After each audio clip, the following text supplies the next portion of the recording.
දැන් මේ අනුව තුෂාරාංකය කියන එක දැන් අපි යම් කාමරයක තුෂාරාංකය ඒ කාම උෂ්ණත්වයට වඩා අඩු වෙනවද වැඩි වෙනවද එහෙම නැත්නම් ඒකට සමාන වෙන්න ඕනද කියන කතාව අපිට කර පැති කීපයකට යන්න වෙනවා. ඒක සංකීර්ණ කතාවක් කියනවා. ඒ කියන්නේ අපි පොදුවේ ගත්තාම දැන් හිතන්නකො මෙහෙම.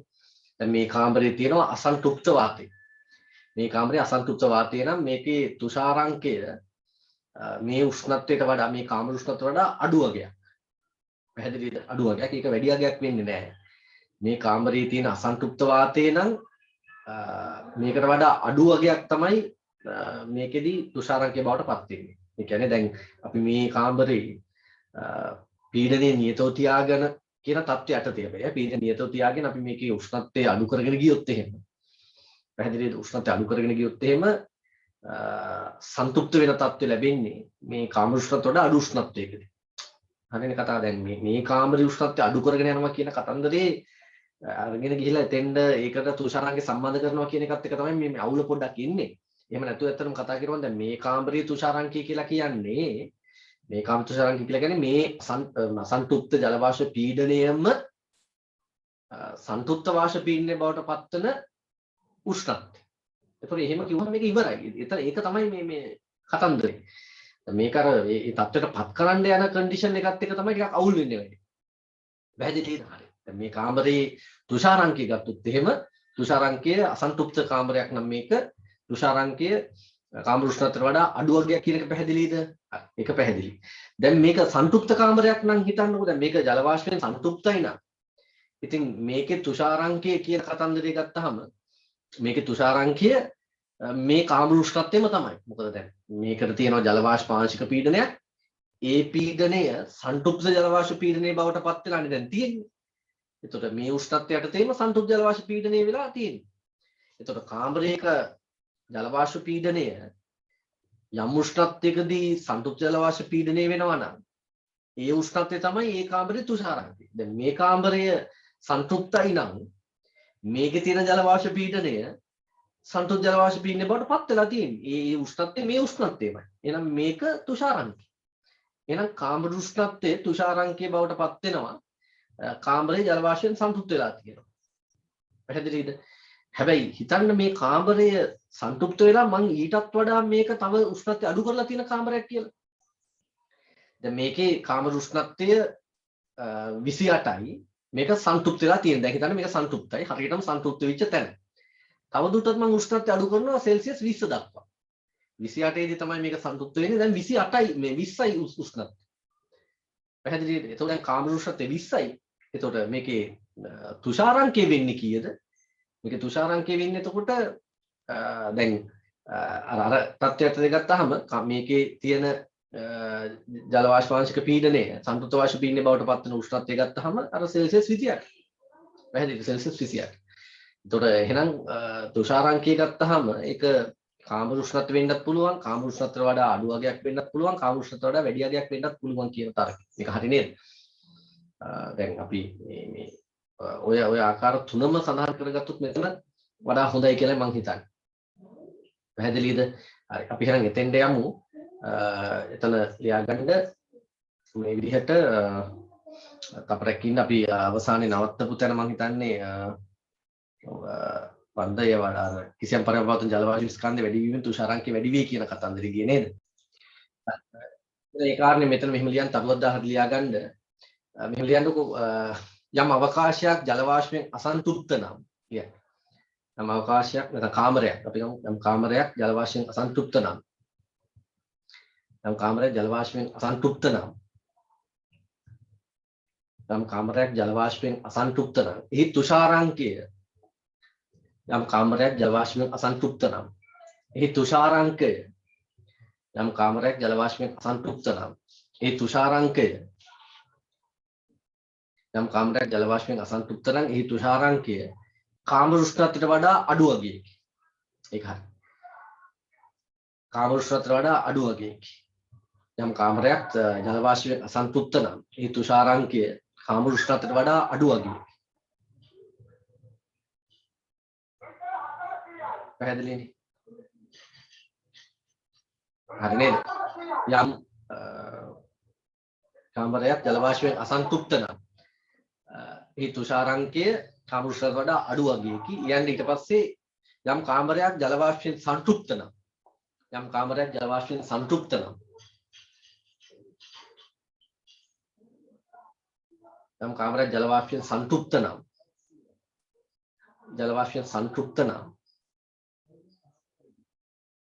යම් කාමරයක් ජල වාෂ්පයෙන් සන්තුෂ්ත නම් එතන මෙහෙමයි. ඒතකොට ජල වාෂ්පයෙන් සන්තුෂ්ත වෙලා තුෂාරාංකයට වඩා අඩු උෂ්ණත්වයක තියෙනත් පුළුවන්. එහෙම නැත්නම් හරියටම සන්තුෂ්ත වෙච්ච අවස්ථාව නම් ඒක තුෂාර අංකයමයි තියෙන්නේ නේද?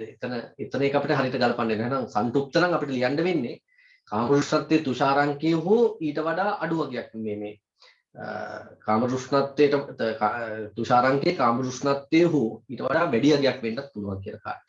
නේද? එහෙම නේද ඒක ගලපන්න වෙනවා. කාම සන්තුෂ්ත නම්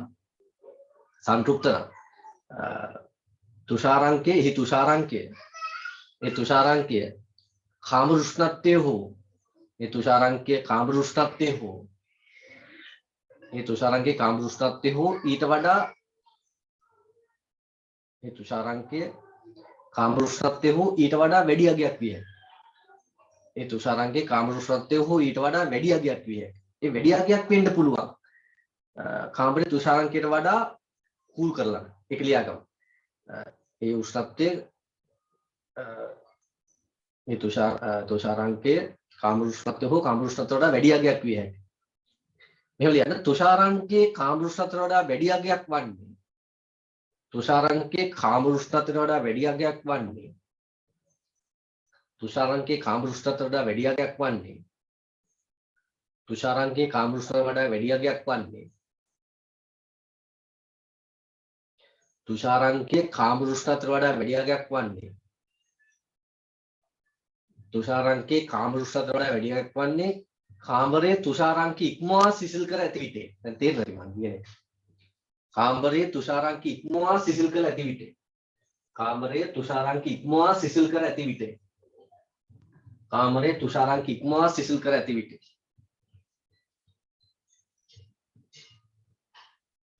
පැහැදිලිද? ඒක හරි.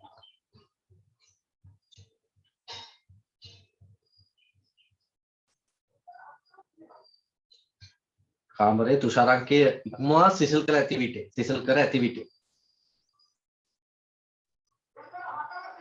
හරි. දැන් අපි තව එකට යමු. මෙන්න මෙහෙම අවස්ථාවක්. මේක A level paper එකත් අහලා තිබ්බා. ළමයෙක් ගිහිල්ලා කණ්ණාඩියක් ඉස්සරහා ප්‍රස්වාස වාතය විද්ධාම ළමයෙක් කණ්ණාඩියක් ඉස්සරහට ගිහලා ප්‍රස්වාස වාතය විද්ධාම අපිට මේ කණ්ණාඩියේ බලා ගන්න පුළුවන් ජල වාෂ්ප පටලයක් තැම්පත් වෙලා තියෙනවා. පැහැදිලිද? ඉතින් මේක සිද්ධ වෙන්නේ කොහොමද කියන කතන්දරේ තමයි අපිට A level paper එක අහලා තිබ්බේ. විභෝග ප්‍රශ්නයකට කණ්ණාඩියක් අසලට ළමයෙක් ගිහිල්ලා ප්‍රස්වාස වාතය විද්ධාම ඒකේ කොහොමද ජල වාෂ්ප පටලයක් තැම්පත් වෙලා තියෙන්නේ කියන කාරණා. ඒක මෙන්න මෙහෙමයි අපිට තර කරන්න වෙන්නේ. මේ බලන්නකෝ දැන්. මෙන්න කණ්ණාඩියක් තියෙනවා. හොඳට මේකත් අහගන්න. කණ්ණාඩියක් තියෙනවා.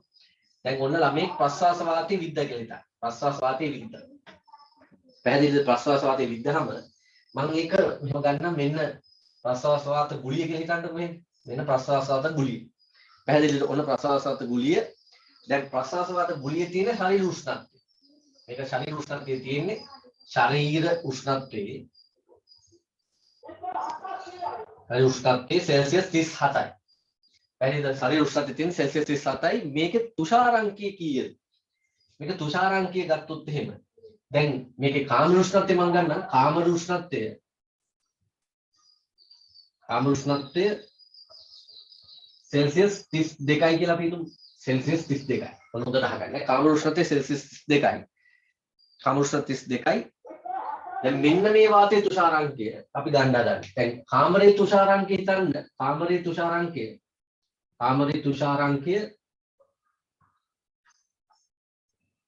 සෙල්සියස් 28යි කියලා හිතන්න.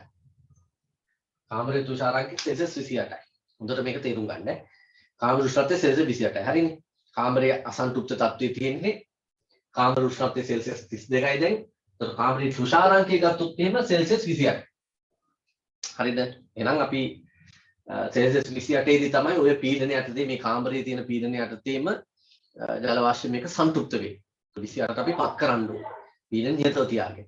28ට පත් කරුවොත් මෙතන තුරේ තැම්පත් වෙන්න පටන් ගන්නවා කියන කතන්දර එනවා කාමරයට අදාළ. හරි දැන් මෙන්න මේකේ තුෂාරංගේ කීයක් වගේ වෙනවද කියලා ඔකට හිතන්න. දැන් මේකේ තුෂාරංගේ බලන්න. දැන් කාමරයේ තුෂාරංගේ 28යි. මෙතන තුෂාරංගේ කීයද? කාමරයේ තියෙන ජල වාෂ්ප ඝනත්වයට වඩා ප්‍රශ්වාස වාතයේ තියෙන ජල වාෂ්ප ඝනත්වය වැඩි. මොකද මේ ශරීරය ඇතුලෙන් එන්නේ. ශරීරයෙන් ඇතුලේදී අපි දන්නවා ජල වාෂ්ප ප්‍රමාණය වැඩි. පැහැදිලිද? ඉතින් ජල වාෂ්ප ප්‍රමාණය වැඩි ප්‍රමාණය කියන්නේ ඝනත්වයෙන් අපි සංසන්දනය කරන්නේ. ඒතර මේකට වඩා වැඩිපුර ජල වාෂ්ප ප්‍රමාණයක් තියෙනවා නම් තුෂාරංකය 28ට වඩා වැඩි වෙන්න ඕනේ කියලා අපි දැන් ඉස්සෙල්ලා කතා කරුවේ. මොකද අපි ඒක සරලව මෙහෙම ගමු. මේක හරිම දේ නෙමෙයි. නමුත් සරලව මෙහෙම හිතන්න යම් අවකාශයක වැඩිපුර ජල වාෂ්ප ප්‍රමාණයක් තියෙනවා නම් අපිට ගොඩාක් කූල් කරන්න ඕනේ නැහැ ඒක. එහෙම හිතන්නකෝ ඒක හරියට කතාව. ජල වාෂ්ප පෝඩන තියෙන්නේ ගොඩාක් කූල් කරන්න ඕනේ සන්තුෂ්ත කරගන්න. ගොඩාක් කූල් කරන්න ඕනේ ජල වාෂ්ප. හැබැයි ජල වාෂ්ප ගොඩාක් තියෙනවා නම් පොඩ්ඩයි කූල් කරන්න ඕනේ. ඉතින් ජල වාෂ්ප ගොඩාක් තියෙන තැනක් ගත්තාම ඒක සාපේක්ෂව 100% අවස්ථාවේ උපරිමයේ තියෙන. ජල වාෂ්ප දරා ගන්න පුළුවන් උපරිමයේ තියෙන්නේ සන්තුෂ්ත තත්ත්වෙදී. එතකොට එහෙමනම් ආයි කූල් කරන්න දෙයක් නැහැ. ඒ කියන්නේ කාමර උෂ්ණත්වයේ තුෂාරංකේ බාටපත් වෙනවා. එහෙනම් ඔය කටෙන් දැන් ඒක හොඳට තේරෙනවා ඔළුවට අන්න අලුත් දෙයක් දාගන්න. ජල වාෂ්ප සාන්ද්‍රණය නැත්නම් ඝනත්වය වැඩි වෙන්න ජල වාෂ්ප ඝනත්වය වැඩි වෙන්න තුෂාරංකේ වැඩි යගයක්. පැහැදිලිද? තුෂාරංකේ වැඩි යගයක්. ඒකනේ කතන්දරේ. තුෂාරංකේ වැඩි යගයක්. ජල වාෂ්පයෙන් සන්තුෂ්ත වෙලා තියෙනවා නම් කාමර උෂ්ණත්වය තමයි තුෂාරංකේ වෙන්නේ. ජල වාෂ්පයෙන් අසන්තුෂ්ත වෙලා තියෙනවා අඩු නම් කාමර උෂ්ණත්වයට අඩු වගයක්. තවත් ජල වාෂ්ප අඩු නම් තවත් අඩු වගයක් කාමර උෂ්ණත්වයට වඩා. පැහැදිලිනේ? එහෙනම් මේකේ තුෂාරංකය මට පොඩ්ඩක් හිතලා කියන්න 28ට වඩා වැඩි අගයක් වෙනවද නැත්නම් 28ට වඩා අඩු අගයක් වෙනවද? ඊට පස්සේ එහෙනම් මෙතන තුෂාරංකයේ මේක තුෂාරංකය කාමරයේ තුෂාරංකයට වඩා වැඩි අගයක්. අපි හිතමු මේකේ තුෂාරංකය 34යි කියන්නේ. මේක තුෂාරංකය 34යි. තුෂාරංකය 34යි. සෙල්සියස්. මෙන්න මේක අපි ගන්න ඕනේ කතාවේ. පැහැදිලිද? හරි. දැන් එහෙනම් මෙතන අපි ප්‍රශ්වාස වාතයේ විද්ධාම මේකේ තුනේ ජල පටලයක් තැම්පත් වෙන්නේ මෙන්න මෙහෙම. මේ ප්‍රශ්වාස වාතයේ 37 ඉඳලා ප්‍රශ්වාස වාතයේ සෙල්සියස් 34 ඉඳලා කාමර උෂ්ණත්වයේ වෙන 32 දක්වා සිසිල් වෙනවනේ. ප්‍රශ්වාස වාතයේ කාමර උෂ්ණත්වය දක්වා සිසිල් වෙනවා. ඒක හරියන කතන්දරේ. මොකද ප්‍රශ්වාස වාතයේ තියෙන 37 උෂ්ණත්වයේ වැඩි උෂ්ණත්වයක කාමරයට වඩා. එහෙනම් 37 ඉඳලා 32 වෙනකම් මේක සිසිල් වෙනවා. ඒ සිසිල් වෙනවා කියලා කියන්නේ තුෂාරංකය හරහා ගමන් කරන්නේ. මෙන්න මේ වාතයේ තුෂාරංකයටත් වඩා අඩු වෙනවා. එහෙනම් මේ 37, 36, 35, 34, 33, 32 ඔහොම නඩු වෙන්නේ. ඔහොම තමයි අඩු වෙන්නේ. 32 දක්වා අඩු වෙනවා. ඉතින් වැඩි තියෙන්නේ 37, 36 වෙනවා, 35 වෙනවා, 34 වෙනවා. 34 වෙනවා කියන්නේ යාගේ තුෂාරංකය. පැහැදිලිද? ඒ පීනට වඩා තුෂාරංකය. එහෙනම් තුෂාරංකයට ආව කියන්නේ ජල වාෂ්පයෙන් දැන් සන්තුෂ්තයි. මේක ජල වාෂ්පයෙන් සන්තුෂ්ත වෙලා තියෙන්නේ. පැහැදිලිද? එහෙනම් ඊටත් වඩා උෂ්ණත්වය අඩු වෙනවා දැන් 33 32 දක්වා. එහෙනම් වැඩිපුර පවතින ජල වාෂ්ප මොකද වෙන්නේ? මෙන්න මේකේ ඝනීභවණය වෙනවා. ඒක තමයි සිද්ධි. පැහැදිලිද? එහෙනම් මෙතන අත්‍යවශ්‍ය වශයෙන් කියන්න ඕනේ අපි මේ ප්‍රශ්වාස වාතයේ කාමර උෂ්ණත්වය දක්වා සිසිල් වීමේදී මේ තුෂාරංකය හරහා ගමන් කරන බැවින් පැහැදිලිද? තුෂාරංකය හරහා ගමන් කරන බැවින් වැඩිපුර පවතින ජල වාෂ්ප ඝනීභවණය වී කණ්ණාඩියේ තැම්පත් වෙනවා. ඒක තමයි අපිට තුනී ජල පටලක් වශයෙන් දකින්න හම්බෙන්නේ කියලා කාර්යය. හරි නේද? හරි. එහෙනම් මෙන්න මේක අපි ගන්න තියෙන්නේ ලියන්න මෙහෙම. අර ලියන්න තරුවක් දාලා හරි කියන්න. ළමේ කණ්ණාඩියක් අසලට ගොස් ප්‍රශ්වාස වාතයේ විද්ද විට. ළමේ කණ්ණාඩියක් අසලට ගොස් ප්‍රශ්වාස වාතයේ විද්ද විට. ළමේ කණ්ණාඩියක් අසලට ගොස් ප්‍රශ්වාස වාතයේ විද්ද විට. හරි කියලා මෙන්න මේක ඇඳගන්නකො. ළමේ කණ්ණාඩියක් අසල ගොස් ප්‍රශ්වාස වාතයේ විද්ද විට.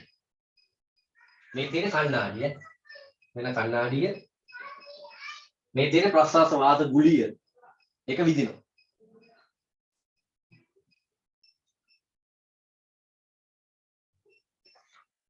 හරි එහෙනම් එතන ලියාගමු මේක ඇඳගන්න යන්න ප්‍රශ්වාස වාතය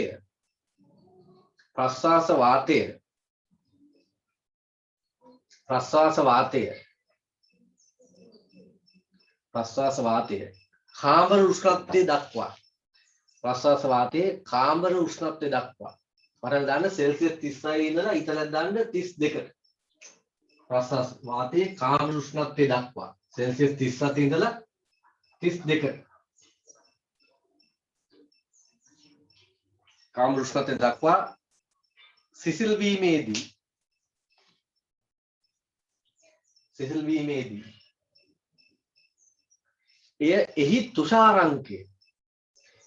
එහි තුෂාරාංකය වරල් දාන්න 34 එහි තුෂාරාංකය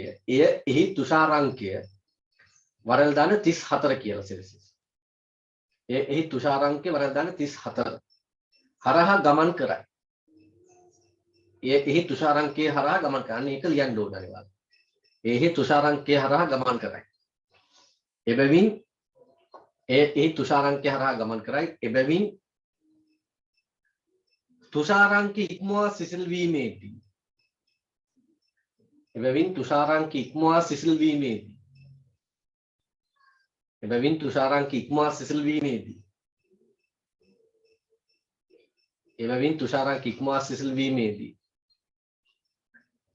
වැඩිපුර පවතින ජල වාෂ්ප ඝනීභවනයේ වී එබැවින් තුෂාරාංක ඉක්මවා සිසිල් වීමේදී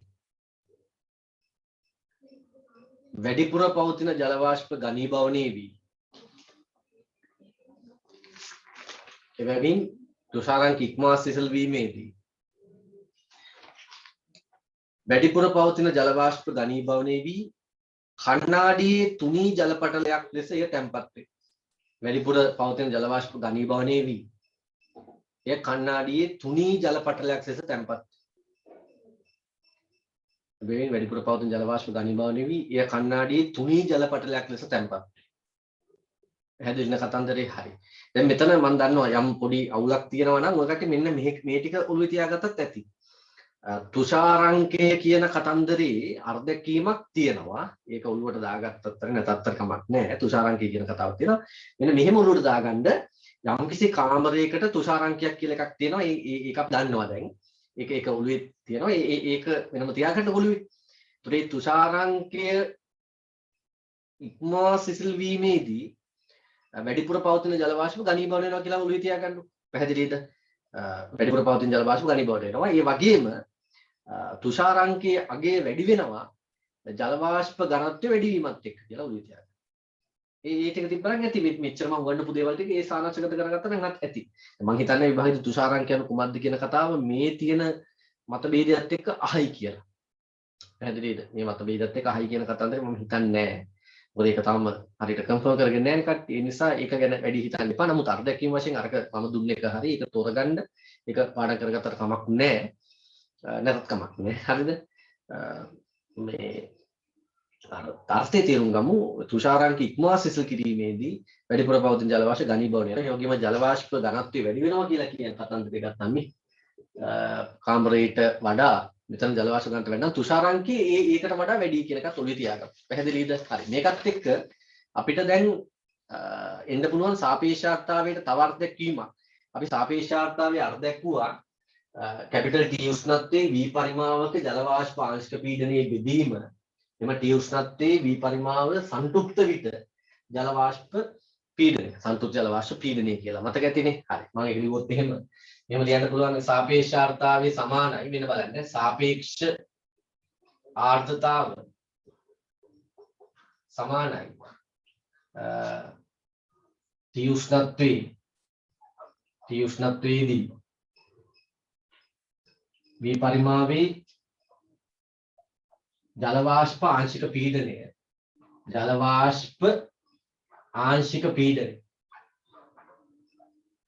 පීඩනය බෙදීම T උෂ්ණත්වයේදී V පරිමාවේ ජල වාෂ්ප ආංශික පීඩනයේ බෙදීම T උෂ්ණත්වයේදී V පරිමාව සංතෘප්ත විට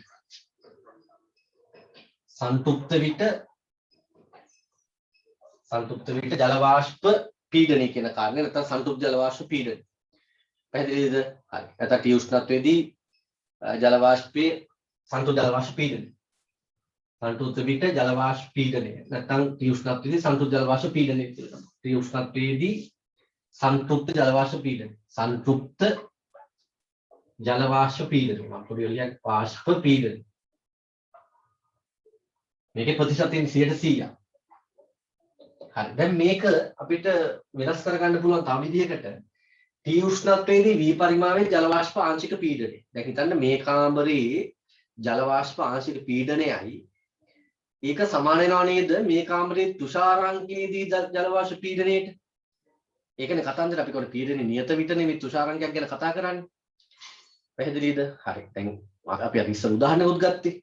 අපි උදාහරණයක් ගත්තා සෙල්සියස් 30 පවතින කාමරයක ජල වාෂ්ප ආංශික පීඩනය අපි ගත්තේ 2.34 වැඩි කිරීම 10 3 පැස්කල් නම් ඔය 2.34 වැඩි කිරීම 10 3 පැස්කල්ම පීඩනයක් යටතේ සංතෘප්ත වෙනවා සෙල්සියස් 20 දී. පැහැදිලිද? 20 දී මේක සංතෘප්ත වෙනවා කිව්වා. ඔය පීඩනයේම සංතෘප්ත වාෂ්ප පීඩනය බවට පත් වෙනවා 20 දී. එතකොට තුෂාරාංකයේදී තියෙන්නේ අර පීඩනයම.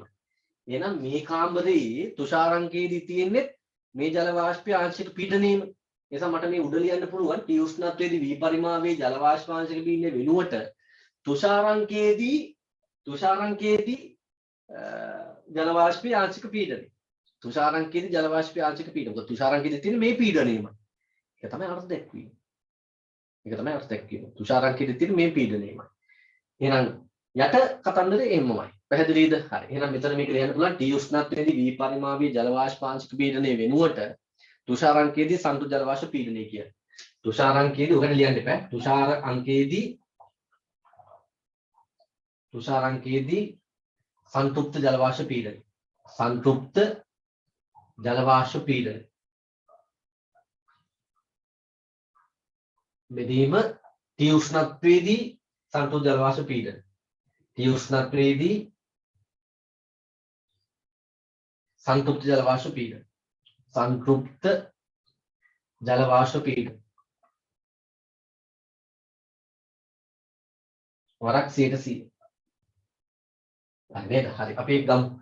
හරි. මෙහෙම ලියා ගන්නකො සාපේක්ෂාර්ථතාවයේ අර්ථ දැක්වීමෙන් ලියන්න. සාපේක්ෂාර්ථතාවයේ අර්ථ දැක්වීමෙන් කියන්නේ සාපේක්ෂාර්ථතාවයේ අර්ථ දැක්වීමෙන් කියලා මෙන්න මේ උඩ වාක්‍ය ලියන්න ඉස්සල් සාපේක්ෂාර්ථතාවයේ සමානයි උඩ එක විතරයි ඈ. සාපේක්ෂාර්ථතාවයේ සමානයි T උෂ්ණත්වයේදී V පරිමාවයේ ජල වාෂ්පාංශික පීඩනය බෙදීම T උෂ්ණත්වයේදී සංතෘප්ත ජල වාෂ්ප පීඩනය වරක් 100%. T උෂ්ණත්වයේදී සංතෘප්ත ජල වාෂ්ප පීඩනය වරක් 100%.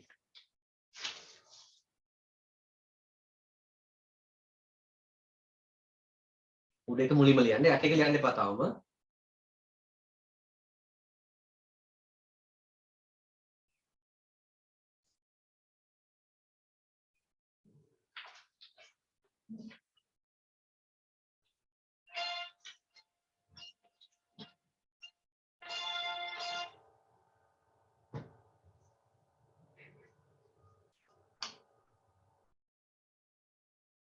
ඊට පස්සේ යට ලියන්නේ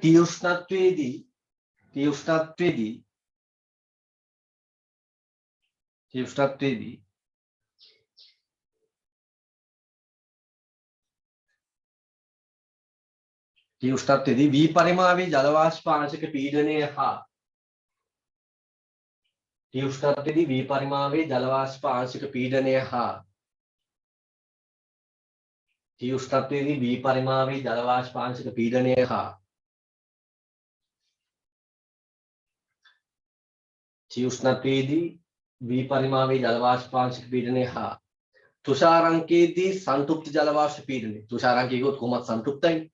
තුෂාරාංකයේදී ජල වාෂ්ප පීඩනය කිව්වොත් කමක් නැහැ. තුෂාරාංකයේදී සංතෘප්ත ජල වාෂ්ප පීඩනය එකම අගයකි. T උෂ්ණත්වයේදී V පරිමාවයේ ජල වාෂ්ප ආංශික පීඩනය හා තුෂාරාංකයේදී සංතෘප්ත ජල වාෂ්ප පීඩනය එකම අගයකි.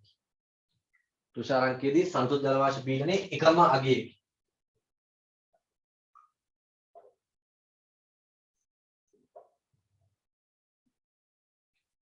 එම නිසා මෙන්න මේක ලියන්න. එම නිසා සාපේක්ෂතාවය සමානයි තුෂාරාංකයේදී සංතෘප්ත ජල වාෂ්ප පීඩනයේ බෙදීම T උෂ්ණත්වයේදී සංතෘප්ත ජල වාෂ්ප පීඩනය.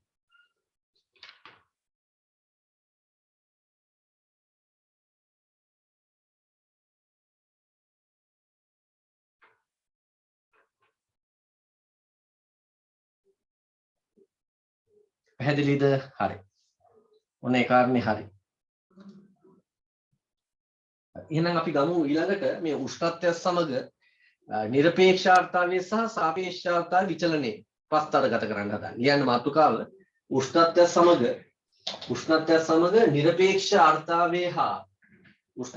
නිරපේක්ෂාර්ථාවය හා සාපේක්ෂ ආර්ද්‍රතාවයේ විචලනය. උෂ්ණත්වය සමග නිරපේක්ෂාර්ථාවය හා සාපේක්ෂ ආර්ද්‍රතාවයේ විචලනය. උෂ්ණත්වය සමග නිරපේක්ෂාර්ථාවය සහ සාපේක්ෂාර්ථාවයේ විචලනය. මෙන්න මම මුලින්ම ගන්න නිරපේක්ෂ ආර්ද්‍රතාවය.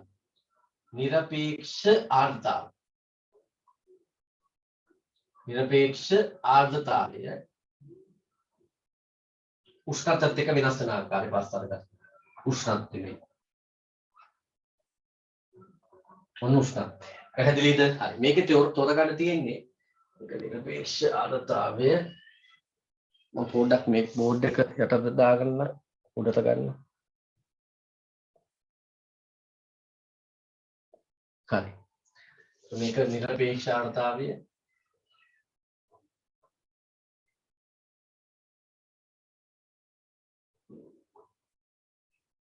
හරි ඔය විදිහට යන්නේ. මේකේ වැදගත් දේ තමයි නිරපේක්ෂාර්ථතාවයේ වෙනස් වීම හෝ සාපේක්ෂාර්ථතාව වෙනස් වීම. ඒකත් මම මෙතනින්ම ගන්නකෝ ලීස්. අපි ගත්තාම මේ තුෂාරාංකය කියන එකත් එක්ක සාපේක්ෂ හිතන එක. සාපේක්ෂ ආර්ද්‍රතාව රිලටිව් ආර්ද්‍රතාව. මේ දෙකම ප්‍රස්තාරගත කරනකොට තුෂාරාංකය කියන එක වැදගත්. නිසා ඒක උඩට දාගන්න. දැන් උෂ්ණත්වය. අපි තුෂාරාංකය ලකුණු කරගමු මේ වගේ තැනක. එතකොට මේක මෙතන තමයි තුෂාරාංකය. මෙතන තුෂාරාංකය. सेल्सियस වලින් යම්කෝ මේක 0.0 සෙල්සියස් කියලා. මොන තුෂාරාංකය. පැහැදිලිද? හරි. දැන් තුෂාරාංකයත් එක තමයි අපි තර්ක කරගෙන යන්නේ. තුෂාරාංකයත් එක තර්ක කරගෙන යන්නේ. දැන් බලන්න. හරි. නිරපේක්ෂාර්ථතාව විචලන.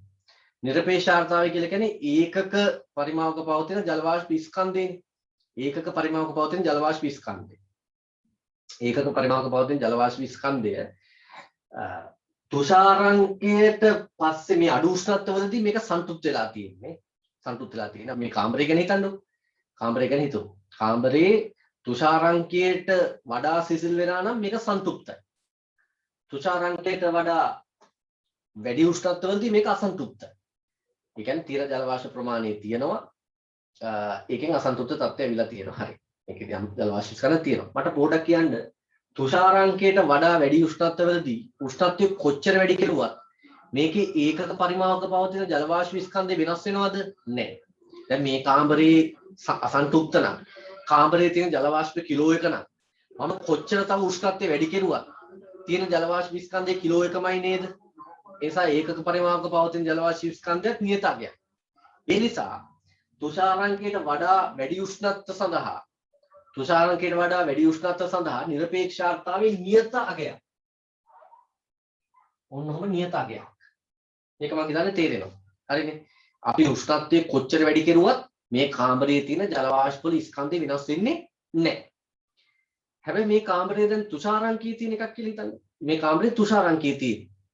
එතකොට මේකට ගන්න පුළුවන් උපරිම ජල වාෂ්ප ප්‍රමාණය අරගෙන තියෙන දැන්. තව දුරටත් අපි මේකෙන් පස්සේ මේක උෂ්ණත්වය අඩු කරන එකට යමු දැන්. එතනින් පස්සේ උෂ්ණත්වය වැඩි කෙරුවොත් එහෙම අසන්තුෂ්ත වෙනවනේ. ඒක හරි. දැන් උෂ්ණත්වය අඩු කෙරුවොත් මොකද වෙන්නේ? මේ කාමරයේ සන්තුෂ්ත තත්ත්වය එහෙමම තියාගෙන වැඩිපුර පවතින ජල වාෂ්ප ඝනීභවණය වෙනවා. මොකද යම් උෂ්ණත්වයක් සඳහා අවශ්‍ය ජල වාෂ්ප ස්කන්ධයක් තියෙනවා සන්තුෂ්ත කරගන්න. අඩු උෂ්ණත්වයක් සඳහා ඊට වඩා අඩු වගයක් අවශ්‍ය කරන්නේ. ඒ නිසා ඝනීභවණය වෙනවා. ඒක අපි අනිත් පැත්තට හිතුවනේ අර උෂ්ණත්වය වැඩි කරලා ජල වාෂ්ප වැඩිපුර ගියා. ඒක අනිත් පැත්ත දැන් වැඩිපුර තියෙන ජල වාෂ්ප ඝනීභවණය වෙනවා. පැහැදිලි තුෂාර තැම්පත් වෙලා ඒකයි වෙන්නේ. එහෙනම් මොකද වෙන්නේ? පවතින ජල වාෂ්ප ස්කන්ධය ගත්තාම ඒ ටික තුෂාරාංක ඉක්මවා සිසිල් කරද්දී මොකද වෙන්නේ? අඩු වෙනවා. ඒක නිරපේක්ෂතාවය මොකද වෙන්න ඕනේ? අඩු වෙන්නයි ඕනේ. නිරපේක්ෂතාවය අඩු වෙනවා මෙන්න මෙහෙමයි graph එකේ. පැහැදිලිද? මේ වක්‍රය ගැන වැඩි හිතන්න එපා. අඩු වෙනවා කියන එක ඔළුවේ තියාගන්න. අඩු වෙනවා කියන එක ඔළුවේ තියාගන්න. ඔන්න නිරපේක්ෂතාවය විචලන. පැහැදිලිද? දැන් අපි ගමු සාපේක්ෂතාවය ගැන. තුෂාරාංකයට එනවා කියලා කියන්නේ සාපේක්ෂතාවය කීයද? හරි මට පුළුවන් කියන්නේ දැන් කාමරයක් තියෙන්නේ තුෂාරාංකයේ. එහෙනම් සාපේක්ෂතාවය කීයද? 100%. සාපේක්ෂතාවය 100%. ඒක හරිනේ. සාපේක්ෂතාවය 100%. එහෙනම් කාමර උෂ්ණත් දැන් තුෂාරාංකයට වඩා උෂ්ණත්වය අඩු කරන අවස්ථාවේ ගත්තා සන්තුෂ්ත වෙලානේ තියෙන්නේ. ඒ කියන්නේ සාපේක්ෂතාවය 100%මයි නේද? සාපේක්ෂතාවය 100%ම. මොකද වැඩිපුර පවතින ජලයේ ඝනීභවනයක් වෙනවා ඊයස්. එහෙනම් මේ ටිකේ සාපේක්ෂතාවය වෙනස් වෙන්නේ නැහැ. ඒක 100% කියලා දාන්න පුළුවන් මට ඕන. මේ අගය 100% කියලා දාන්නත් පුළුවන්. හැබැයි තුෂාරාංකයට වඩා උෂ්ණත්වය වැඩි කරගෙන ගියොත් තුෂාරාංකයට වඩා උෂ්ණත්වය වැඩි කරගෙන ගියොත් මොකද වෙන්නේ? දැන් මේක අසන්තුෂ්තයි. ඒතර අසන්තුෂ්තයි. අසන්තුෂ්ත තත්ත්වයේ උෂ්ණත්වය වැඩි කරන්න අර සන්තුෂ්ත කරන්න අවශ්‍ය කරන ජල වායු ස්කන්ධය වැඩි වෙන නිසා සාපේක්ෂතාවය අඩු වෙනවා. ඇයි? සාපේක්ෂතාවය කිව්වේ සිම්පල් M බෙදීම කැපිටල් M කියලානේ අපි ගත්ත 100%. දැන් තුෂාරාංකයට වඩා වැඩි උෂ්ණත්වවලදී මොකද්ද වෙනස් වෙන්නේ නැත්තේ? සිම්පල් M වෙනස් වෙන්නේ නැහැ. ඒක නෙමෙයි නියතාවය විතර. සිම්පල් M වෙනස් වෙන්නේ නැති වුණාට කැපිටල් M කියලා කියන්නේ සන්තුෂ්ත කරන්න අවශ්‍ය ජල වාෂ්ප ස්කන්ධ. ඒක වැඩි අගයක් වෙනවා ඊට පස්සේ. උෂ්ණත්වය වැඩි නම් වැඩිපුර ජලය අවශ්‍ය ගන්න එපා. ඒතකොට සමස්තය අඩු වෙනවා. නිසා ඒක ඉන්නේ මෙහෙමයි ග්‍රාෆ් එක. පැහැදිලිද? ඔන්න හැඩය එතන. එහෙනම් මෙන්න නිරපේක්ෂාර්ථා විචලනය සහ මෙන්න සාපේක්ෂාර්ථා විචලනය. අපි මේක ඇඳගෙන මේ දෙක විස්තර ලියා ගමු. හරි. ඉස්සෙල්ලා මේ දෙක ඇඳ ගන්න. ඉස්සෙල්ලා ඔය දෙක ඇඳ ගන්න. ඉස්සෙල්ලා ඔය දෙක ඇඳ ගන්න. මෙතන එහෙනම් ලියා ගමු අපි මේ ඇඳලා පස්සේ ලියන්න තුෂාරාංකයේ සිට අපිව තර කරන ආකාරය තුෂාරාංකයේ සිට තුෂාරාංකය අල්ලගන්න. එතන තර ගන්න ලේසි. තුෂාරාංකයේ සිට උෂ්ණත්වය වැඩි කරගෙන යාමේදී තුෂාරාංකයේ සිට උෂ්ණත්වය වැඩි කරගෙන යාමේදී තුෂාරාංකයේ සිට උෂ්ණත්වය වැඩි කරගෙන යාමේදී තුෂාරාංකයේ සිට උෂ්ණත්වය වැඩි කරගෙන යාමේදී එම පරිමාව තුල පවතින ජල වාෂ්ප ස්කන්ධය තුෂාරාංකයේ සිට උෂ්ණත්වය වැඩි කරගෙන යාමේදී තුෂාරාංකයේ සිට උෂ්ණත්වය වැඩි කරගෙන යාමේදී එම පරිමාව තුල පවතින ජල වාෂ්ප ස්කන්ධය වරංගක් දාන්න ඕන සිම්පල් M කියලා. අපි එහෙමනේ ගත්තේ. තුෂාරාංකයේ සිට උෂ්ණත්වය වැඩි කරගෙන යාමේදී එම පරිමාව තුල පවතින ජල වාෂ්ප ස්කන්ධය අපි දාන්නේ සිම්පල් M වෙනස් නොවන නිසා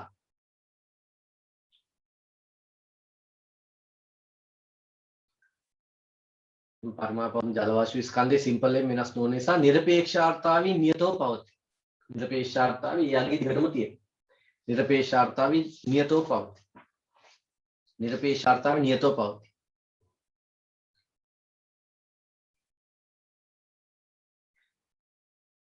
නිරපේක්ෂාර්ථාවී නියතව පවතී.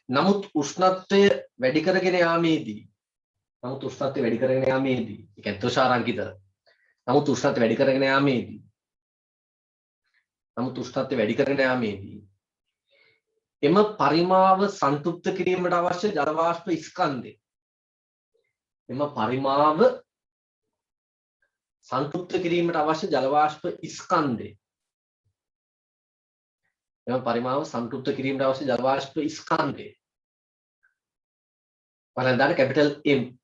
නමුත් උෂ්ණත්වය වැඩි කරගෙන යාමේදී එම පරිමාව සන්තුෂ්ත කර ගැනීමට අවශ්‍ය නැත්නම් සන්තුෂ්ත කිරීමට අවශ්‍ය ජල වාෂ්ප ස්කන්ධය කැපිටල් M වැඩි වෙන නිසා කැපිටල් M වැඩි වෙන නිසා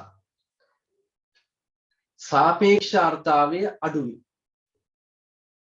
කැපිටල් M වැඩි වෙන නිසා සාපේක්ෂ ආර්ථාවය අඩු වේ කියලා මෙන්න මේක ඕනම් දාගත්ත එක එතන වරන් ඇතුලේ හරි සාපේක්ෂාර්ථාවය අඩු වෙන්නේ මෙන්න මෙහෙම අපි කතා කරුවා කලිනුත් මතකද සාපේක්ෂ ආර්ථාවය මේ M නියතයි M වෙනස් වෙන්නේ නැහැ මේ ටික කතා කරන්නේ මෙන්න මේ ටික කතා කරන්නේ මේක හරි M වෙනස් වෙන්නේ නැතුණාට කැපිටල් M කියන්නේ සන්තුෂ්ත කරන්න අවශ්‍ය ජල වාෂ්ප ස්කන්ධය ඒක වැඩි වෙනවා ශීඝ්‍රයෙන් ඒ වැඩි වීමත් එක්ක සාපේක්ෂාර්ථාවය කියන එක අඩු වෙනවා කියන එකයි. ඒක හරිනේ මං හිතන්නේ. හරි නේද? ඒකත් ඕන ලියාගත්ත එක මෙතන. සාපේක්ෂාර්ථාවය සමානයි සිම්පල් M බෙදීම කැපිටල් M පරක් 100%. හරි. දැන් යන්න යටින් ඊට පස්සේ මේ කතාව කරමු.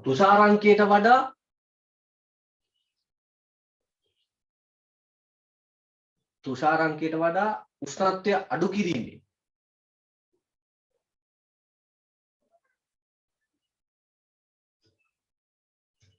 තුෂාරාංකයට වඩා උෂ්ණත්වය අඩු කිරීමේදී තුෂාරාංකයට වඩා උෂ්ණත්වය අඩු කිරීමේදී එම පරිමාවේ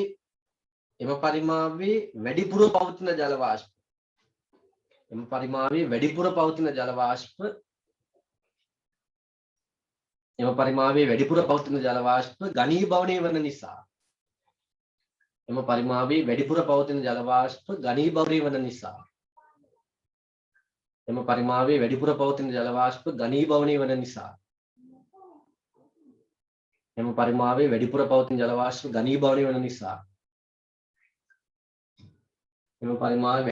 ජල වාෂ්ප ඝනීභවණය වන නිසා නිරපේක්ෂ ආර්ද්‍රතාවය අඩු වේ. එම පරිමාවේ වැඩිපුර පවතින ජල වාෂ්ප ඝනීභවණය වන නිසා නිරපේක්ෂ ආර්ද්‍රතාවය අඩු වෙනවා. හරිනේ. ස්කන්ධය අඩු වෙනවා කියන්නේ නිරපේක්ෂ ආර්ද්‍රතාවය අඩු වෙනවා. මොකද ඒක පරිමාවක පවතින ප්‍රමාණය අඩු වේ. නිරපේක්ෂ ආර්ද්‍රතාවය අඩු වේ.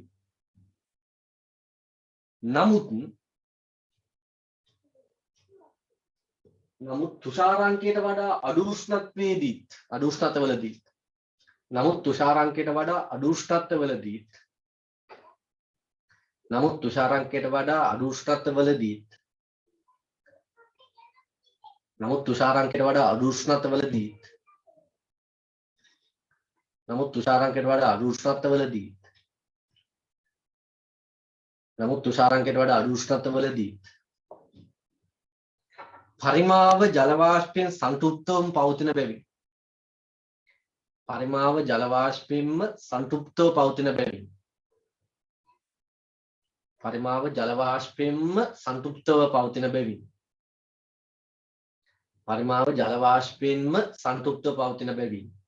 පරිමාව ජල වාෂ්පයෙන්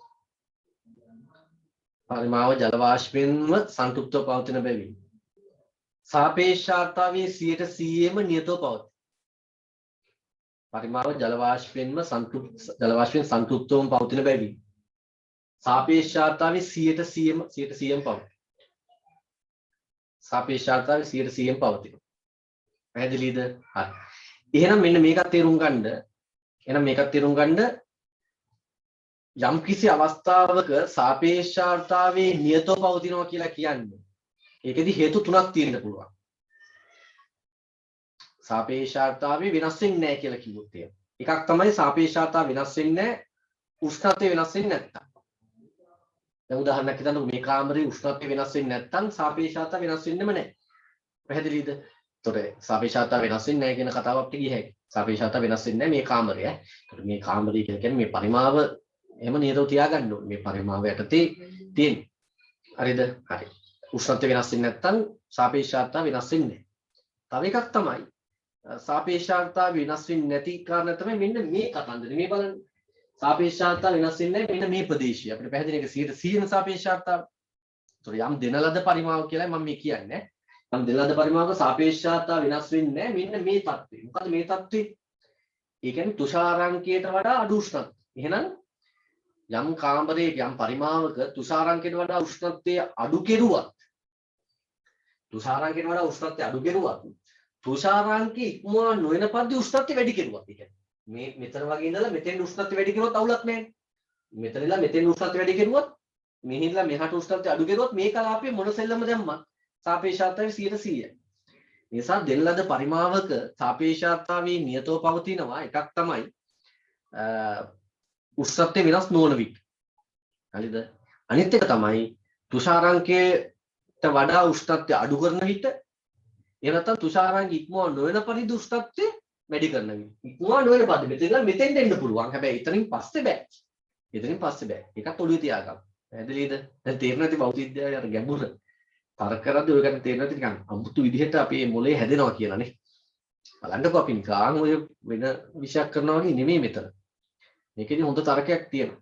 ඒ තර්කය එනවා ඉස්සරහට. හරි. එහෙනම් එතන ලියන්න. යටින් ලියන්න තරුවක් දාලා හරි කමක් නැහැ. යම් අවස්ථාවක දෙන ලද පරිමාවක සාපේක්ෂ ආර්ද්‍රතාවය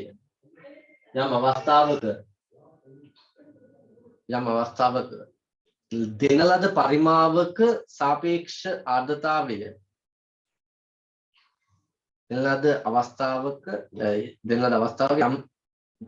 යම් අවස්ථාවක දෙන ලද පරිමාවක සාපේක්ෂ අර්ථාවය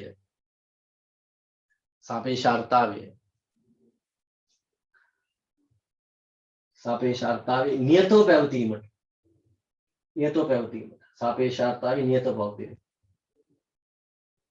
පැවතීම. උෂ්ණත්වය වෙනස් කරන්න නැත්නම් ඒත් නියතයි. ඒ යගේ නියතයි. අංක 1 එම පද්ධතියේ උෂ්ණත්වය වෙනස් නොවි පැවතීම. හෝ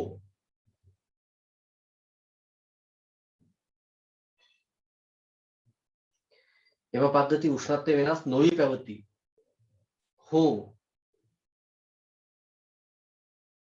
එම පද්ධති උෂ්ණත්වය වෙනස් නොවි පැවතීම. හෝ අංක 2 එම පද්ධති උෂ්ණත්වය වෙනස් නොවි පැවතීම හෝ අංක 2 තුෂාරාංකයට වඩා උෂ්ණත්වය අඩු කරන අවස්ථාව. තුෂාරාංකයට වඩා උෂ්ණත්වය අඩු කරන අවස්ථාව. තුෂාරාංකයට වඩා උෂ්ණත්වය අඩු කරන අවස්ථාව. තුෂාරාංකයට වඩා උෂ්ණත්වය අඩු කරන අවස්ථාව. කොන වරහන් දාන්න එතකොට සාපේක්ෂතාවය 100%යි කියන එක. සායන අයන් දාන්න 100%. එතකොට 100%යි. ඒකයි සුවර්. එතකොට නියතව පවතින්නේ 100%. අතන නියතව පවතින්නේ ඒ යගේ. පැහැදිලි උෂ්ණත්වය වෙනස් කරන්නේ නැත්නම් සාපේක්ෂතාවයේ 100 හෝ යම් අගයක නියතව තියෙන්න පුළුවන්. 100 හෝ යම් අගයක. හැබැයි මෙතන තුෂාරාංකයට වඩා උෂ්ණත්වය අඩු කරද්දී නියතව තියෙනවා නම් තියෙන්නේ 100%. තුෂාරාංකයට වඩා උෂ්ණත්වය අඩු කරන අවස්ථාවක් වරන් දාන්නේ දෝ සාපේක්ෂතාව 100%. හෝ තුෂාරාංකයට වඩා උෂ්ණත්වය අඩු කරන අවස්ථාවක්. හෝ අංක 3 තුෂාරාංකය ඉක්මවා නොවන පරිදි උෂ්ණත්වය වැඩි කරන අවස්ථාවක්. හෝ එතකොට දාන්න සාපේක්ෂතාවය 100%යි කියන්නේ. තුෂාරාංකය ඉක්මවා නොවන පරිදි සාපේක්ෂතාවය වැඩි කරන අවස්ථාවක්. හෝ එතන දාගන්න සාපේක්ෂතාවය 100%යි. තුෂාරාංකය ඉක්මවා නොවන පරිදි උෂ්ණත්වය වැඩි කරන අවස්ථාවක් හෝ විය යුතුයි. තුෂාරාංකය ඉක්මවා නොවන පරිදි උෂ්ණත්වය වැඩි කරන අවස්ථාවක් හෝ විය යුතුයි. පැහැදිලිද? හරි. අපි අවසාන වශයෙන් ඔතන දාගමු සාපේක්ෂතාවයේ අත්දැකීම් ටික එක පෙළට. දැන් අපිට සාපේක්ෂතාව අත්දක්වන්න පුළුවන්. ප්‍රධාන වශයෙන් ගත්තොත් ක්‍රම 1 2 3 4කට ගිය හැකි. අපිට ඕනම් 1 2 3 4 5කට ගිය හැකි ඕනම් අර ධනත්වයි නිරපේක්ෂතාවය වෙනම කඩලා. අපි ඒක ගමුකෝ 5කට උනත් ගමු කමක් නැහැ. ටග්ග ලියන්න යමු. යටින් නැවත ලියන්න එනවා සාපේක්ෂතාවයේ අර අත්දැකීම් ටිකම එකට ගමු ඈ. යට ලියන්න සාපේක්ෂ පොඩක් ලියන්න. තව එකක් එතනම ගත්තොත් හොඳයි. යම් අවකාශයක් සංතෘප්ත කරන්න පුළුවන් ආකාර 3ක් අපිට තියෙනවා. ඒකත් අපි ලියාගමු. යම් අවකාශයක් සංතෘප්ත කරන්න පුළුවන් අවස්ථා 3ක් එහෙනම්. මොකක්ද එක අවස්ථාවක් මට කියන්න පුළුවන්ද? යම් තැනක අපිට සංතෘප්ත තත්ත්වය ඇති කරන්න පුළුවන් අවස්ථා 3ක් තියෙනවා. එකක් තමයි දැන් මේ කාමරේ සංතෘප්ත නැත්තම් මට මේක සංතෘප්ත කරන්න පුළුවන් ජල වාෂ්ප එකතු කරනවා. මේ කාමරේට ජල වාෂ්ප එකතු කරලා සංතෘප්ත කර හැකි නේද? ඒක හරි. ඒක එක ක්‍රමයක්. එහෙම නැත්නම් මේ කාමරේ පරිමාව අඩු කරලා. මේක අසන්තුෂ්ත නම් පරිමාව අඩු කරනවා. එතකොට තියෙන ටිකෙන්ම සන්තුෂ්ත වෙන තැනක් එනවනේ. මේ ජල වාෂ්ප ස්කන්ධෙට මේක සන්තුෂ්ත කරන්න බැරි වුණාට පොඩි පරිමාවක් සන්තුෂ්ත කරන්න පුළුවන්. එහෙනම් මට පරිමාව අඩු කරලත් පුළුවන් උෂ්ණත්වය නියතව තබාගෙන. උෂ්ණත්වය නියතව තබාගෙන පරිමාව අඩු කරනවා. ඒත් පුළුවන්. එහෙම නැත්නම් මට පුළුවන් උෂ්ණත්වය අඩු කරන්න පුළුවන්. පැහැදිලිද? මේ කාමරේ පරිමාව මෙහෙම තියාගෙන මට උෂ්ණත්වය අඩු කරගෙන ගියොත් එහෙම අන්න මෙතන මේ සංතෘප්තත්වයට ඇති වෙනවා. අපි ඒකත් ලියාගමු. යන්න සංතෘප්ත ආකාරය ඇති කළ ආකාර 3කි. සංතෘප්ත තත්ත්වය ඇති කළ හැකි ආකාර 3කි. සංතෘප්ත තත්ත්වයේ ඇති කළ හැකි ආකාර 3කි. සංතෘප්ත තත්ත්වයේ ඇති කළ හැකි ආකාර 3කි. සංතෘප්ත තත්ත්වයේ ඇති කළ හැකි ආකාර 3කි. සංතෘප්ත තත්ත්වයේ ඇති කළ හැකි ආකාර 3කි. අංක 1 සංතෘප්ත තත්ත්වයේ ඇති කළ හැකි ආකාර 3කි. අංක 1 සංවෘත අවකාශයේ ජල වාෂ්ප ස්කන්ධය වැඩි කිරීම. සංවෘත අවකාශයේ ජල වාෂ්ප ස්කන්ධය වැඩි කිරීම. සංවෘත අවකාශයේ ජල වාෂ්ප ස්කන්ධය වැඩි කිරීම. සංවෘත අවකාශයේ ජල වාෂ්ප ස්කන්ධය වැඩි කිරීම. සංවෘත අවකාශයේ ජල වාෂ්ප ස්කන්ධය වැඩි කිරීමෙන් සංවෘත අවකාශයේ ජල වාෂ්ප ස්කන්ධය වැඩි කිරීමෙන් අංක 2 සංවෘත අවකාශයේ ජල වාෂ්ප ස්කන්ධය වැඩි කිරීමෙන් අංක 2 සංවෘත අවකාශයේ උෂ්ණත්වය අඩු කිරීමෙන් සංවෘත අවකාශයේ උෂ්ණත්වය අඩු කිරීමෙන් සංවෘත අවකාශයේ උෂ්ණත්වය අඩු කිරීමෙන් සංවෘත අවකාශයේ උෂ්ණත්වය අඩු කිරීමෙන් පළවෙනි එක තමයි සංවෘත අවකාශයේ ජල වාෂ්ප ස්කන්ධය වැඩි කිරීමෙන් දෙවෙනි එක සංවෘත අවකාශයේ සංවෘත අවකාශයේ උෂ්ණත්වය අඩු කිරීමෙන්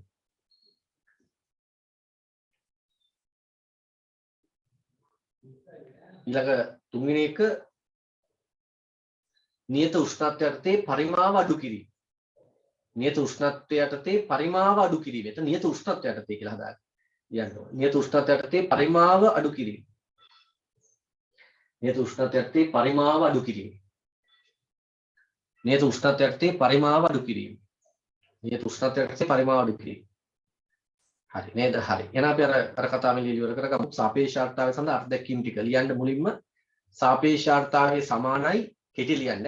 සාපේක්ෂතාවය සමානයි කියලා දිගට ලියන්න යන්න එපා. සාපේක්ෂතාවයේ සමානයි සායනයෙන්දමත් ඇති. යම් උෂ්ණත්වයකදී යම් පරිමාවක පවතින ජල වාෂ්ප ස්කන්ධය ලියන්න. යම් උෂ්ණත්වයකදී යම් පරිමාවක පවතින ජල වාෂ්ප ස්කන්ධය සාපේක්ෂතාවයේ සමානයි යම් උෂ්ණත්වයකදී යම් පරිමාවක පවතින ජල වාෂ්ප ස්කන්ධය බෙදීම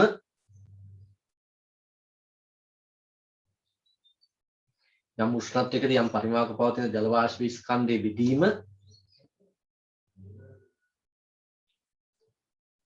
යම් උෂ්ණත්වයකදී යම් පරිමාවක පවතින ජල වාෂ්ප ස්කන්ධය බෙදීම එම උෂ්ණත්වයේදී එම පරිමාව සංතෘප්ත කිරීම එම උෂ්ණත්වයේදී එම පරිමාව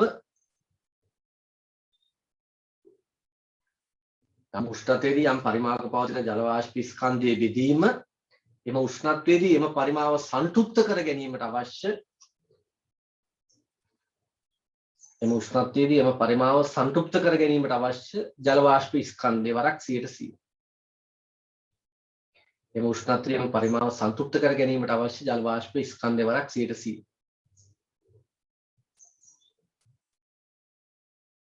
පැහැදිලිද? ඒක හරි.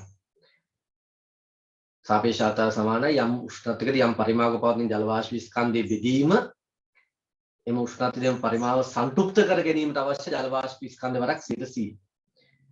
දෙවෙනි අත්දැකීම කියන්න පුළුවන් අපිට ඝනත්ව ඇසුරින් අපි ගමු සාපේක්ෂතාවයේ සමානයි යම් උෂ්ණත්වයකදී නැත්නම් කාමරය කියලා කිව්වත් කමක් නැහැ උතන යම් උෂ්ණත්වයකදී ජල වාෂ්ප ඝනත්වය යම් උෂ්ණත්වයකදී ජල වාෂ්ප ඝනත්වයේ බෙදීම යම් උෂ්ණත්වයකදී ජල වාෂ්ප ඝනත්වයේ බෙදීම යම් උෂ්ණත්වයකදී ජල වාෂ්ප ඝනත්වයේ බෙදීම එම උෂ්ණත්වයේදී සංතෘප්ත ජල වාෂ්ප ඝනත්වය එම උෂ්ණත්වයේදී සංතෘප්ත ජල වාෂ්ප ඝනත්වය එම උෂ්ණත්වයේදී සංතෘප්ත ජල වාෂ්ප ඝනත්වය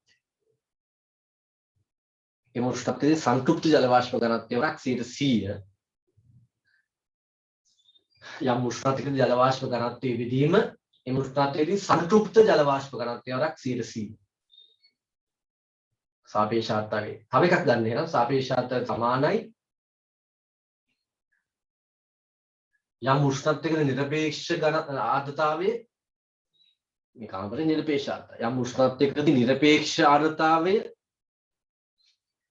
යම් උෂ්ණත්වයකදී නිරපේක්ෂ ආර්ද්‍රතාවය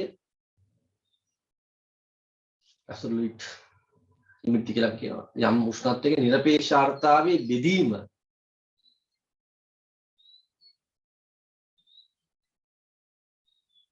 එම උෂ්ණත්වයේදී අවකාශයේ සංතෘප්ත විට නිරපේක්ෂ ආර්ද්‍රතාවය එම උෂ්ණත්වයේදී සංතෘප්ත විට නිරපේක්ෂ ආර්ද්‍රතාවය වරක් 100%. එම උෂ්ණත්වයේදී සංතෘප්ත විට නිරපේක්ෂ ආර්ද්‍රතාවය වරක් 100%. එම උෂ්ණත්වයේදී සංතෘප්ත විට නිරපේක්ෂ ආර්ද්‍රතාවයක් 100%. ඒක තේරුණා. තව එකක් ලියාගමු. ඔය ටිකෙන් තමයි අපිට එන්නේ ගැටලු. නිසා බය වෙන්න එපා අපිට හදන්නේ. අපි දැන් ගණන් හදමු ඊට පස්සේ. ඊට පස්සේ ලියන්න සාපේක්ෂ ආර්ද්‍රතාවයේ තව ක්‍රමයකට අපිට ගත්ත හැකි සාපේක්ෂ ආර්ද්‍රතාවය සමානයි. ආංශික පීඩනයෙන් අපි ගත්ත. සාපේක්ෂ ආර්ද්‍රතාවය සමානයි යම් උෂ්ණත්වයකදී ජල වාෂ්ප ආංශික පීඩනය නැත්නම් කාම උෂ්ණත්වය කියලා කිව්වත් කමන්නේ. යම් උෂ්ණත්වයකදී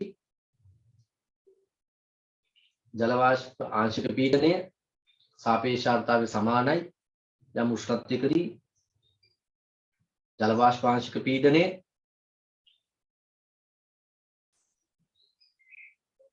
යම් උෂ්ණත්වයේ ජල වාෂ්පයේ ආංශික පීඩනයේ බෙදීම එම උෂ්ණත්වයේ සංතෘප්ත ජල වාෂ්ප පීඩනය එම උෂ්ණත්වයේ සංතෘප්ත ජල වාෂ්ප පීඩනය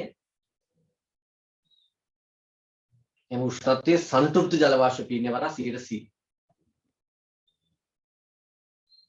එම උෂ්ණත්වයේ සංතෘප්ත ජල වාෂ්ප පීඩනය වඩා 100%.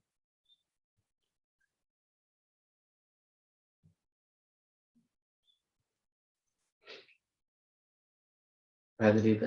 යම් උෂ්ණත්වයකදී ජල වාෂ්ප ආංශික පීඩනය බෙදීම එම උෂ්ණත්වයේදී සංතෘප්ත ජල වාෂ්ප පීඩනය සංතෘප්ත ජල වාෂ්ප පීඩනය වඩා 100%. සාපේක්ෂ ආර්ද්‍රතාව තව ක්‍රමයකින් ලියන්න පුළුවන් තුෂාරාංකයෙන් ලියමු. අවසාන වශයෙන් ලියන්නේ ඒකත් සාපේක්ෂ ආර්ද්‍රතාවය සමානයි තුෂාරාංකයේදී